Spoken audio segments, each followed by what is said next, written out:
শীতে নানান সমস্যার পাশাপাশি একটি সাধারণ সমস্যা হচ্ছে ঘুমের মধ্যে পায়ের পেশিতে টান ধরা। অনেকেই এই সমস্যায় ভোগেন। চিকিৎসার ভাষায় একে বলা হয় মাসল ক্র্যাম্প। কিন্তু কেন এই সমস্যা হয়, এর থেকে পরিত্রাণের বা উপায় কি, জানাচ্ছেন শারমিন নিশু।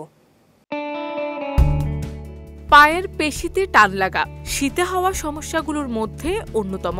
বেশিরভাগ মানুষই এই সমস্যায় ভোগেন, যাকে বলা হয় মাসল ক্র্যাম্প। এই সমস্যা হওয়ার পেছনে বেশ কিছু কারণ থাকে, তার মধ্যে অন্যতম পানি কম পান করা।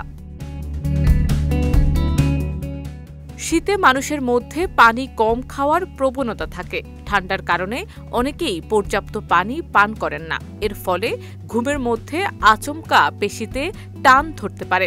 এতে পায়ে খুব ব্যথাও হতে পারে। তাই রোজ পর্যাপ্ত পানি পান করতে হবে। সঠিক পরিমাণে পানি পান করা না হলে শরীর ডিহাইড্রেটেড হয়ে পেশিতে টান ধরার ঘটনা ঘটে।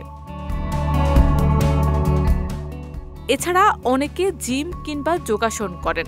এক্ষেত্রে ব্যায়াম করার সময় চোট বা আঘাত পেলেও পেশিতে টান ধরে ব্যথা হওয়ার আশঙ্কা থাকে। তাই প্রশিক্ষকের পরামর্শ ছাড়া জিম বা যোগাসন কোনোটিই করা উচিত নয়, কেননা নিজের শারীরিক ক্ষমতার বাইরে গিয়ে যোগাসন বা ভারী ব্যায়াম করলে মাসল ক্র্যাম্প হতে পারে।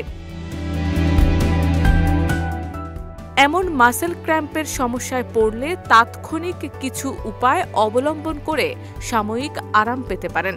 যেমন পায়ের পেশিতে টান লাগলে সঙ্গে সঙ্গে একটু হাঁটাচলা করার চেষ্টা করতে হবে। শুয়ে বা বসে থাকলে পেশি আরও শক্ত হয়ে ব্যথা বাড়তে পারে, তাই কষ্ট করে হলেও হাঁটার চেষ্টা করতে হবে। শরীরে ইলেকট্রোলাইটসের ভারসাম্য নষ্ট হলেও পেশিতে আচমকা টান ধরতে পারে। ঘন ঘন পেশিতে টান ধরলে মাঝে মধ্যে লবণ চিনির পানি বা স্যালাইন খাওয়ার অভ্যাস করতে পারেন। এতে শরীরে ইলেকট্রোলাইটসের ভারসাম্য বজায় থাকবে। Which is the world-class cable brand? Walton cables, নিরাপদ আগামী সংযোগ। পটাশিয়াম, ক্যালসিয়াম, ম্যাগনেসিয়াম এই 3 উপকরণ শরীরে সঠিক পরিমাণে না থাকলেও মাসল ক্র্যাম্প হতে পারে। তাই খাদ্য তালিকায় নজর দিতে হবে। খুব বেশি ঘন ঘন পেশিতে টান ধরলে পরীক্ষা করিয়ে দেখে নিতে হবে শরীরে এই 3 উপকরণ সঠিক মাত্রায় রয়েছে কিনা। শারমিন নিশু, বিজয় টিভি, নিউজ ডেস্ক।